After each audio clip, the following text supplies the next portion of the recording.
Welcome to Khadija Talimwali YouTube channel. ہم اکثر جسمانی تھکاوٹ کا علاج تو نیند سے کرنے کی کوشش کرتے ہیں، ہے نا؟ مطلب انسان سوچتا ہے کہ کچھ دیر سو لیں تو سب ٹھیک ہو جائے گا، لیکن ایک خاص کیفیت ایسی ہے جسے محض سونے سے دور نہیں کیا جا سکتا۔ ہاں بالکل، اور وہ کیفیت بڑی عجیب ہوتی ہے۔ جی، اور ہماری زبان میں اس کے لیے ایک بہت ہی گہرا لفظ موجود ہے، اچاٹ۔ جیسے ہم روزمرہ کی گفتگو میں اکثر کہتے ہیں کہ یار اس کام سے تو میرا دل ہی اچاٹ ہو گیا ہے۔ یہ کوئی عام تھکاوٹ تو نہیں ہوتی۔ بالکل نہیں، یہ عام تھکاوٹ نہیں ہے، اور اس کی نفسیاتی گہرائی کو سمجھنا بہت ضروری ہے۔ مطلب اچاٹ پن کا یہ مطلب نہیں ہے کہ انسان بس وقتی طور پر بور ہو گیا ہے۔ یہ دراصل ایک انتہائی گہری جذباتی تھکاوٹ ہے۔ اچھا، جذباتی تھکاوٹ۔ ہاں، یعنی یہ اس وقت پیدا ہوتی ہے جب مسلسل یکسانیت یا بے مقصدیت کی وجہ سے ہمارے اندر کا وہ شعلہ ہی بجھ جاتا ہے جو ہمیں کام کرنے پر مجبور کرتا ہے۔ انسان کا دل کسی چیز میں نہیں لگتا، تخلیقی صلاحیتیں ختم ہو جاتی ہیں اور ہر کام ایک بوجھ محسوس ہونے لگتا ہے۔ صحیح۔ تو آج کے اس تجزیے میں ہمارا اصل مقصد اسی کیفیت کی جڑوں تک پہنچنا ہے۔ ہم یہ کھوج لگائیں گے کہ حقیقی موٹیویشن آخر ہے کیا، اور ہم مختلف ذرائع اور کتابوں کا تجزیہ کر کے یہ سمجھیں گے کہ ہم اس مایوسی کے جال سے کیسے نکل سکتے ہیں۔ یہ بہت دلچسپ ہے، کیونکہ اگر ہم روزمرہ زندگی کی مثال لینا تو اکثر لوگ صبح اٹھتے ہیں، دفتر جاتے ہیں، گھنٹوں اسکرین کے سامنے گزارتے ہیں اور پھر شام کو بالکل نڈھال ہو کر واپس آتے ہیں۔ جی، یہی تو روٹین بن چکی ہے سب کی۔ اور جب کوئی اس بیزاری کا ذکر کرتا ہے تو سب سے پہلا مشورہ کیا ملتا ہے؟ یہی کہ شاید تمہاری تنخواہ کم ہے، کچھ زیادہ پیسے کمانے کی کوشش کرو، یا پھر یہ کہ کوئی بونس مل جائے تو سب ٹھیک ہو جائے گا۔ ہاں بالکل، یہی کہا جاتا ہے۔ مطلب ایک عام تاثر یہی ہے کہ پیسہ ہر طرح کی بیزاری کا علاج ہے۔ میں سوچ رہی تھی کہ کیا واقعی ایسا ہے؟ دیکھیں، یہ ایک بہت بڑی اور تاریخی غلط فہمی ہے۔ ڈینیل پنک کی مشہور کتاب ہے ڈرائیو، وہ اس غلط فہمی کو باقاعدہ سائنسی بنیادوں پر رد کرتی ہے۔ پنک بتاتے ہیں کہ گزشتہ صدیوں میں کام کرنے والوں کو جس طریقے سے ہانکا جاتا تھا، اسے انہوں نے موٹیویشن 2.0 کا نام دیا ہے۔ اچھا، موٹیویشن 2.0؟ جی ہاں، اور اس کی بنیاد مکمل طور پر انعام اور سزا کے نظریے پر ہے، جسے انگریزی میں کیرٹس اینڈ سٹکس کہتے ہیں۔ مطلب اگر کوئی مطلوبہ کام کرے گا تو اسے انعام یا بونس ملے گا، اور اگر نہیں کرے گا تو سزا ملے گی یا نوکری سے نکال دیا جائے گا۔ ہاں، یہ تو بہت پرانا طریقہ ہے۔ بالکل، صنعتی دور میں جب انسانوں کو مشینوں کا پرزہ سمجھا جاتا تھا تو یہ طریقہ کسی حد تک کارگر تھا، لیکن 21ویں صدی کے مسائل اور تخلیقی کاموں کے لیے یہ نظریہ مکمل طور پر فرسودہ ہو چکا ہے۔ اس سے دل اچاٹ ہی ہوتا ہے۔ تو یہ تو بالکل ایسا ہو گیا جیسے شدید پیاس کی حالت میں کوئی سمندر کا نمکین پانی پی لے۔ ارے واہ، یہ بڑی زبردست مثال دی آپ نے۔ ہاں، مطلب بظاہر تو وہ پانی ہوتا ہے اور لگتا ہے کہ پیاس بجھ جائے گی، لیکن در حقیقت نمکین پانی جسم کے خلیوں سے مزید پانی نچوڑ لیتا ہے اور پیاس کو اور بڑھا کر انسان کو اندر سے بالکل نڈھال کر دیتا ہے۔ بالکل صحیح کہا آپ نے، اور نفسیات کی دنیا میں اس عمل کو سائر ایفیکٹ کہا جاتا ہے۔ سائر ایفیکٹ یہ کیا ہوتا ہے؟ یہ مارک ٹوین کا مشہور کردار تھا ٹام سائر۔ اس نے باڑ پر رنگ کرنے کے تھکا دینے والے کام کو اتنا پرکشش بنا کر پیش کیا کہ دوسرے لڑکوں نے اسے اعزاز سمجھا اور خوشی خوشی وہ کام کرنے لگے، یعنی اس نے کام کو کھیل میں بدل دیا۔ اچھا، ہاں مجھے یاد آ رہی ہے وہ کہانی۔ لیکن اس کا الٹ اس سے بھی زیادہ خطرناک ہے۔ جب ہم کسی ایسے کام کے لیے بیرونی انعام یعنی پیسہ یا بونس دینا شروع کر دیتے ہیں جس میں انسان کی اپنی دلچسپی شامل ہو، تو دماغ اسے ایک لین دین کے طور پر دیکھنے لگتا ہے۔ دماغ کہتا ہے کہ اگر مجھے اس کے لیے پیسے مل رہے ہیں تو ضرور کوئی بوجھل کام ہوگا۔ مطلب جو کام شوق سے کر رہے تھے وہ بھی بوجھ بن جاتا ہے۔ بالکل، انسان کی فطری دلچسپی اور تخلیقی صلاحیتیں تباہ ہو جاتی ہیں۔ بیرونی انعام دراصل کھیل کو کام بنا دیتا ہے۔ لیکن ایک منٹ، یہاں میرا ایک سوال ہے۔ اگر انعام اور پیسہ واقعی موٹیویشن نہیں ہے تو پھر ہم سب صبح اٹھ کر نوکری پر کیوں جاتے ہیں؟ مطلب پوری دنیا پیسے کے پیچھے ہی تو بھاگ رہی ہے۔ یہ بڑا اہم سوال ہے۔ ہاں نا، کیونکہ ہم بلوں کی ادائیگی یا گھر کا کرایہ اندرونی خوشی سے تو ادا نہیں کر سکتے نا۔ تنخواہ تو انسان کی بنیادی ضرورت ہے۔ جی، اور ڈینیل پنک نے اس نقطے کو بہت واضح کیا ہے۔ وہ کہتے ہیں کہ بنیادی تنخواہ نہ صرف ضروری ہے بلکہ یہ معاشی تحفظ کی علامت ہے، لیکن اس کا مقصد صرف اتنا ہے کہ پیسے کا مسئلہ راستے سے ہٹ جائے۔ اچھا، یعنی ایک بار بل ادا ہو جائیں تو پھر پیسے کا اثر ختم ہو جاتا ہے؟ بالکل، جب انسان کو یہ تسلی ہو جائے کہ اس کی بنیادی ضروریات پوری ہو رہی ہیں تو اس کے بعد دیا جانے والا مزید پیسہ اسے بہتر یا زیادہ تخلیقی کام کرنے پر مجبور نہیں کر سکتا۔ جو چیز واقعی خوشی لاتی ہے وہ بیرونی انعامات نہیں ہیں بلکہ اندرونی محرکات ہیں، جسے ہم انٹرنزک موٹیویشن کہتے ہیں۔ جی، پنک اسے ٹائپ آئی رویہ کہتے ہیں۔ بصورت دیگر اگر ہم صرف بیرونی انعامات کے پیچھے بھاگیں تو انسان جوئیں جیسی کیفیت کا شکار ہو جاتا ہے، یعنی ہر بونس پر اسے ایک ڈوپامن ہٹ ملتا ہے جو اسے محض وقتی لطف دیتا ہے، اور آخرکار وہ ٹائپ ایکس یعنی صرف بیرونی خواہشات کا غلام بن جاتا ہے۔ تو اگر یہ انعام اور سزا کا پرانا نظام کام نہیں کر رہا تو پھر ہمیں اس اچاٹ کیفیت سے نکلنے کے لیے کس چیز کی ضرورت ہے؟ مطلب یہ موٹیویشن 3.0 کیا ہے؟ موٹیویشن 3.0 دراصل 3 مضبوط ستونوں پر کھڑی ہے۔ وہ ہیں خود مختاری، مہارت اور مقصد۔ خود مختاری یعنی آٹونومی؟ جی، سب سے پہلے خود مختاری کو سمجھتے ہیں۔ انسانی دماغ فطرتاً تجسس پسند ہے اور وہ چاہتا ہے کہ چیزوں کو خود کنٹرول کرے۔ پنک نے اس کے لیے 4 ٹی بیان کیے ہیں۔ 4 ٹی وہ کون کون سے ہیں؟ پہلا ہے ٹاسک، یعنی کیا کام کرنا ہے۔ دوسرا ہے ٹائم، یعنی کب کرنا ہے۔ تیسرا ٹیکنیک، کہ کیسے کرنا ہے۔ اور چوتھا ہے ٹیم، یعنی کس کے ساتھ مل کر کرنا ہے۔ جب کسی کو ان چاروں چیزوں میں آزادی دی جاتی ہے نا تو اس کا دماغ تخلیقی موڈ میں آ جاتا ہے۔ مائکرو مینجمنٹ تو دراصل اس خود مختاری کا قتل ہے۔ بالکل، اور خود مختاری کے حوالے سے مجھے آسٹریلیا کی ایک سافٹ ویئر کمپنی ہے ایٹلاسین، ان کا ایک تجربہ یاد آ رہا ہے۔ ہاں، ان کا طریقہ کار اس نظریے کی بہت زبردست مثال ہے۔ ہاں، انہوں نے اپنے پروگرامرز کی تخلیقی صلاحیتوں کو ابھارنے کے لیے بڑا غیر روایتی قدم اٹھایا تھا۔ جی بالکل، میں اسی پر آ رہی تھی۔ انہوں نے کیا کیا کہ جمعرات کی دوپہر 2 بجے اپنے تمام پروگرامرز کو مکمل آزادی دے دی۔ ان سے کہا گیا کہ اگلے 24 گھنٹوں تک آپ جو کوڈ لکھنا چاہتے ہیں لکھیں، جس پروجیکٹ پر دل کر رہا ہے کام کریں اور جس کے ساتھ چاہیں کام کریں۔ یعنی کوئی مینیجر نہیں تھا ان کے سر پر؟ کوئی مینیجر نہیں، کوئی ٹاسک لسٹ نہیں، بس واحد شرط یہ تھی کہ جمعہ کی شام 4 بجے وہ اپنے نتائج پوری ٹیم کے سامنے پیش کریں گے، اور وہ بھی ایسی میٹنگ میں جہاں باقاعدہ چاکلیٹ کیک وغیرہ کا انتظام تھا۔ اور اس کا نتیجہ کیا نکلا؟ نتیجہ یہ نکلا کہ ان 24 گھنٹوں میں ایسی زبردست نئی پروڈکٹس اور مسائل کے حیران کن حل سامنے آئے جو روایتی کام یا کسی بھاری بونس کی لالچ میں کبھی ممکن ہی نہیں تھے۔ آزادی نے ان کے اندر کی تخلیقی لہر کو جگا دیا۔ بالکل، اور یہ اس بات کا ثبوت ہے کہ جب انسان کو لچک دی جاتی ہے تو وہ اچھاٹ پن کا شکار نہیں ہوتا۔ اب موٹیویشن 3.0 کے دوسرے ستون کی طرف چلتے ہیں، جو ہے مہارت یا ماسٹری۔ جی، مہارت کے بارے میں بتائیں۔ دیکھیں، مہارت محض کسی کام کو بار بار کرنے کا نام نہیں ہے، بلکہ یہ ایک ایسے کام میں مسلسل بہتری لانے کا عمل ہے جو انسان کے لیے بامانی ہو۔ اس کے لیے ماہرین ایک اصطلاح استعمال کرتے ہیں، گولڈی لاکس ٹاسک۔ گولڈی لاکس ٹاسک، اس کا کیا مطلب ہے؟ یہ دراصل لو کی حالت پیدا کرنے کے لیے ہے، یعنی انسان کام میں اتنا غرق ہو جائے کہ وقت کا احساس ہی نہ رہے۔ لیکن یہ فلو حاصل کیسے کیا جاتا ہے؟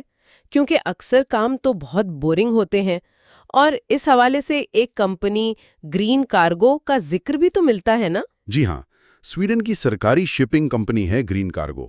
ان کے ایگزیکٹو اسٹیفن فالک نے 2003 میں ایک بڑا قدم اٹھایا۔ انہوں نے سالانہ کارکردگی جانچنے کا وہ روایتی نظام ہی ختم کر دیا جس میں مہینوں پرانی غلطیوں پر بات ہوتی ہے اور کوئی فائدہ نہیں ہوتا۔ اچھا، تو پھر انہوں نے اس کی جگہ کیا متعارف کرایا؟ انہوں نے تھا کہ مینیجرز ہر مہینے اپنے ملازمین کے ساتھ 1 گھنٹے کا کوچنگ سیشن کریں گے، اور اس کا مقصد صرف یہ دیکھنا تھا کہ ملازم کا موجودہ کام کس سطح کا ہے، کیونکہ اگر کام بہت مشکل ہو تو انسان بے چینی یا اینگزائٹی کا شکار ہو جاتا ہے۔ ہاں، اور اگر بہت آسان ہو تو ظاہر ہے بوریت ہوتی ہے، اور پھر وہی دل اچاٹ ہونے لگتا ہے۔ بالکل صحیح۔ تو فالک کی ٹیم نے کوشش کی کہ ہر ملازم کے لیے ایسا کام تلاش کیا جائے جو بالکل درست ہو، یعنی ان کی موجودہ صلاحیت سے بس تھوڑا سا اوپر۔ یہ معمولی سی مشکل انسان کی توجہ کو مرکوز رکھتی ہے، اور اس ایک تبدیلی سے کمپنی کی کارکردگی میں بے پناہ اضافہ ہوا۔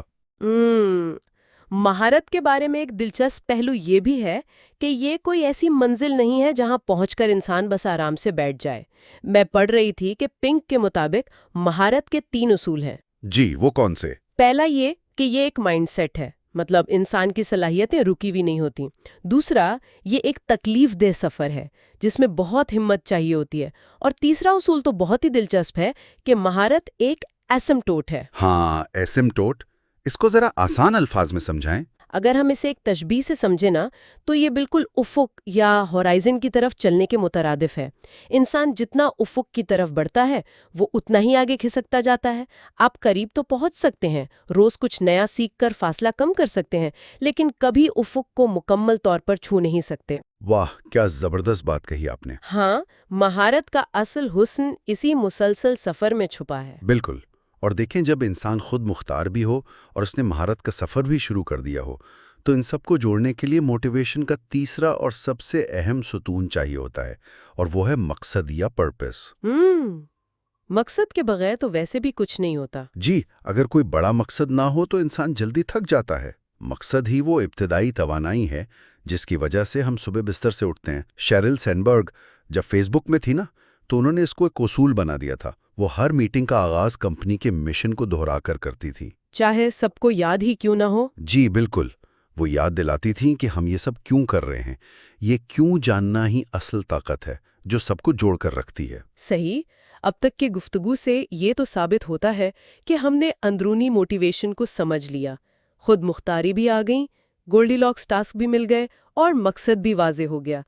لیکن ہم اس دنیا میں اکیلے تو نہیں رہتے نا؟ بالکل نہیں. کوئی بھی بڑا مقصد تب تک تو پورا نہیں ہوتا جب تک اسے دوسروں تک پہنچایا نہ جائے. اگر کوئی شخص اپنے مقصد کو دوسروں کو سمجھا ہی نہ سکے تو لوگ تو بور ہو جائیں گے نا. تو اس اندرونی مقصد کو دوسروں تک منتقل کرنے کا طریقہ کیا ہے؟ یہ بہت اہم نکتہ ہے. اگر اندرونی موٹیویشن کو ابلاغ یا کمیونیکیشن کی طاقت نہ ملے تو وہ بس ایک بند کمرے کی آواز بن کر رہ جاتی ہے. اپنی بات کو دوسروں تک پہنچانے کے لیے کہانی سنانے کا ایک بہت سادہ اصول ہے جسے ہم 3A رول کہہ سکتے ہیں. اچھا، 3A رول یہ کیا ہے؟ یہ کسی بھی گفتگو یا تحریر کی بنیاد ہے. پہلا A ہے آتھینٹسٹی، یعنی اصلیت. جو کہانی آپ سنا رہے ہیں اس کے ساتھ آپ کا اپنا جذباتی لگاؤ ہونا ضروری ہے. اگر آپ خود یقین نہیں رکھتے تو وہ بناوٹی لگے گی. اس کی تو سب سے بہترین مثال وہ کیرن کی کہانی ہے. ہاں، وہ کہانی ذرا شیئر کریں، وہ بہت دلچسپ ہے. جی، وہ صبح ایک انتہائی اہم میٹنگ کے لیے تیار ہو رہی تھی کہ اچانک اس کی شرٹ پر کافی گر گئی. اب ظاہر ہے وہ شدید گھبراہٹ میں قریبی اسٹور کی طرف بھاگی تاکہ نیا ٹاپ خرید سکے. اسٹور والوں نے اس کی مدد کی اور خوش قسمتی سے ٹاپ فٹ آ گیا. لیکن حیرت کی بات یہ تھی کہ جب وہ باہر نکلی تو اس کی پریشانی بالکل غائب تھی اور وہ بہت خوش تھی. اور اسی خوشی کے ساتھ وہ میٹنگ میں گئی اور اس کا دن بہت شاندار گزرا. لیکن اس خوشی کی اصل وجہ کیا تھی؟ ہاں، وہ راز تو ویکینڈ پر کھلا جب اس نے یہ واقعہ اپنی دوست کو سنایا. دوست بھی حیران تھی کہ اتنی بڑی گڑبڑ کے بعد وہ اتنی خوش کیسے تھی. کیرن نے جان بوجھ کر کہانی کا اصل حصہ آخر تک چھپائے رکھا تھا. اور پھر اس نے کیا بتایا آخر میں؟ اس نے آخر میں بتایا کہ دراصل اس نے جو نیا ٹاپ خریدا تھا وہ اس کے معمول کے سائز سے 1 نمبر چھوٹا تھا. مطلب اسے اندازہ ہی نہیں تھا کہ اس کا وزن کم ہو گیا ہے. واہ! اور یہی اس 3A رول کا دوسرا A ہے، ایڈ اے ٹویسٹ، یعنی کہانی میں کوئی موڑ یا سسپینس شامل کرنا. بالکل. دیکھیں نا، اصل موڑ کہانی کا گرنا تو نہیں تھا، وہ خوشگوار حیرت تھی جسے آخر تک رو کے رکھا گیا. اگر وہ شروع میں بتا دیتی تو کہانی کا مزہ ہی ختم ہو جاتا. اور پھر تیسرا A آتا ہے، ایم آئی رائٹ، یعنی درست سامعین کا انتخاب کرنا. صحیح. مطلب جس سے بات کر رہے ہیں اس کو اس موضوع میں دلچسپی بھی ہو، جیسے کیرن کی دوست خود بھی فٹنس کی جدوجہد کر رہی تھی. بالکل. اور کہانی سنانے کے یہ اصول کتابوں کے خلاصے بیان کرنے میں بھی بہت کام آتے ہیں. اگر نان فکشن کتاب ہے تو سب سے پہلے اس کا بڑا آئیڈیا بتائیں اور پھر دلچسپ مثالوں کے ساتھ 3 سے 5 اہم نکات پیش کریں. اور فکشن کے لیے؟ فکشن کے لیے بگ 5 کی حکمت عملی ہوتی ہے. یعنی کہانی میں کوئی کردار ہے، وہ کچھ حاصل کرنا چاہتا ہے لیکن راستے میں کوئی رکاوٹ آ جاتی ہے، تو وہ اس رکاوٹ کو دور کرنے کے لیے کیا کرتا ہے اور آخر میں نتیجہ کیا نکلتا ہے.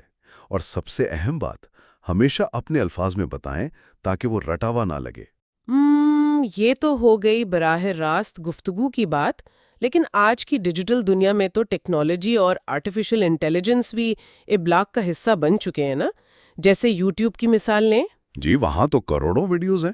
بالکل، تو ایک شخص کتنا ہی زبردست مواد کیوں نہ بنا لے، اگر اس کا پیغام متعلقہ لوگوں تک نہیں پہنچے گا تو کیا فائدہ؟ میں نے سنا ہے کہ وڈ آئی کیو جیسے اے آئی ٹولز اس میں بڑی مدد کرتے ہیں۔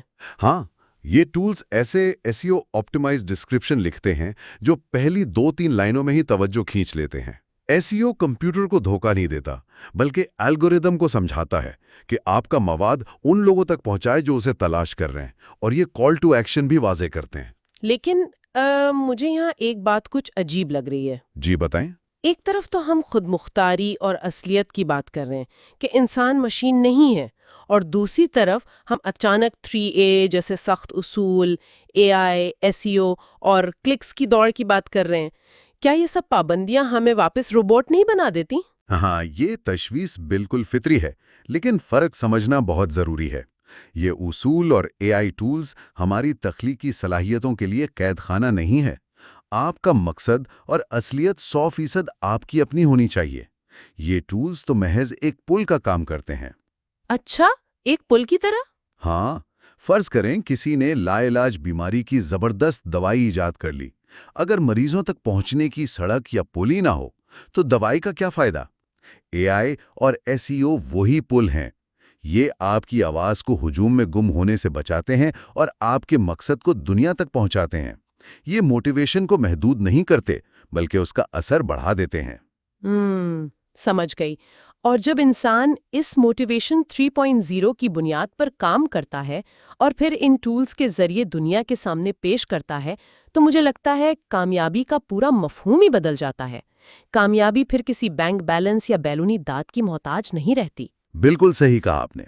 اور ہماری اردو زبان میں بھی کامیابی کے حوالے سے جو اقوال ملتے ہیں وہ دراصل اسی اندرونی مہلک کی بات کرتے ہیں۔ جی، جیسے کہتے ہیں نا کہ ناکامیابی حتمی ہوتی ہے اور نہ ناکامی۔ جی، بلکہ اصل چیز کوشش جاری رکھنے کا حوصلہ ہوتا ہے۔ اندرونی موٹیویشن والا انسان جانتا ہے کہ کامیابی صرف بلندیوں کو چھونا نہیں ہے۔ اصل امتحان یہ ہے کہ انسان پستی میں گرنے کے بعد واپس کتنی جلدی اٹھتا ہے۔ یعنی باؤنس بیک کیسے کرتا ہے؟ بالکل۔ اور ایک اور گہری بات ہے کہ میں اپنی زندگی میں بار بار ناکام ہوا، اور یہی میری کامیابی کا اصل سبب ہے۔ شاید اسی لیے کہا جاتا ہے کہ کامیابی کا ذائقہ سب سے زیادہ ان لوگوں کو میٹھا لگتا ہے جو مسلسل ناکامیوں کے بعد اسے حاصل کرتے ہیں۔ اور صبر، استقامت اور محنت ہی وہ چیزیں ہیں جو انسان کو زندہ رکھتی ہیں۔ اور جب انسان پیسے کی بجائے مقصد پر فوکس کرتا ہے نا، تو ناکامی کو دیکھنے کا نظریہ ہی بدل جاتا ہے۔ ہاں، ناکامیاں پھر اسے توڑتی نہیں، بلکہ اس کے لیے محض ایک ڈیٹا بن جاتی ہیں تاکہ وہ مزید بہتر کر سکے۔ اس پر مجھے ایک بہت خوبصورت قول یاد آ رہا ہے۔ کہتے ہیں کہ کامیاب آدمی وہ ہے جو اس کی طرف دوسروں کی پھینکی ہوئی اینٹوں سے ایک مضبوط بنیاد بنا سکتا ہے۔ واہ، بہت خوب۔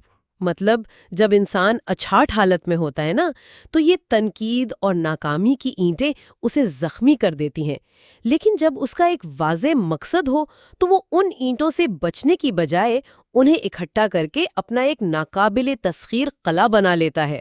بالکل یہی بات ہے۔ اندرونی موٹیویشن انسان کو اتنی نفسیاتی طاقت دیتی ہے کہ وہ مخالفت کو بھی اپنی تعمیر کے لیے استعمال کر لیتا ہے۔ تو اگر ہم آج کی اس تمام تر گفتگو کو سمیٹیں نا، تو پیغام بڑا واضح ہے۔ جی بتائیں۔ اگر زندگی میں کبھی بھی آپ کو اس گہرے اچھاٹپن کا سامنا ہو تو اس کا علاج باہر مت ڈھونڈیں، تنخواہوں کے اضافے کے پیچھے بھاگنا بند کریں، اپنے اندر جھانکیں اور موٹیویشن 3.0 کو بیدار کریں۔ اپنی خود مختاری واپس لیں، مہارت کا سفر شروع کریں، گولڈی لاکس ٹاسک تلاش کریں اور خود کو ایک ایسے مقصد کے ساتھ جوڑیں جو اندر سے توانائی دے، اور پھر اسے جدید ٹیکنالوجی کے پل کے ذریعے دنیا تک پہنچائیں، اور جو ناکامی کی ایجیں ملیں ان سے بنیادیں مضبوط کریں۔ زبردست۔ اس تفصیلی تجزیے کے اختتام پر میں ایک انتہائی چبھتا ہوا سوال چھوڑنا چاہوں گی جو موجودہ دور میں ہم سب کو سوچنے پر مجبور کر دے گا۔ جی ضرور۔ ہم نے یہ تو تسلیم کر لیا کہ اندرونی مقصد ہماری اصل طاقت ہے اور AI ٹولز محض اسے پھیلانے کا ذریعہ ہیں، لیکن آج کی اس جدید دنیا میں جہاں الگوریدمز ہر لمحہ ہمارے جذبات، ہماری توجہ اور ہمارے کامیابی کے معیارات کو کنٹرول کرنے کی کوشش کر رہے ہیں، تو کیا آنے والے وقت میں ہمارا یہ اندرونی مقصد ہی وہ واحد چیز رہ جائے گی جو ہمیں ان مشینوں سے الگ رکھے گی؟ یہ تو بہت گہری بات ہے۔ یا پھر مستقبل کے یہ الگوریدمز اتنے طاقتور ہو جائیں گے کہ وہ ہماری اس انٹرنزک موٹیویشن کو بھی ہیک کرنا سیکھ جائیں گے؟ کیا وہ ہمیں بتانا شروع کر دیں گے کہ ہمارا مقصد کیا ہونا چاہیے؟ اور اگر ایسا ہو گیا تو کیا ہم بحیثیت انسان ہمیشہ کے لیے ایک ناقابل علاج اچاٹ پن کا شکار تو نہیں ہو جائیں گے؟ ذرا سوچیے گا ضرور۔ Thank you for watching Khadija Talimwali YouTube channel.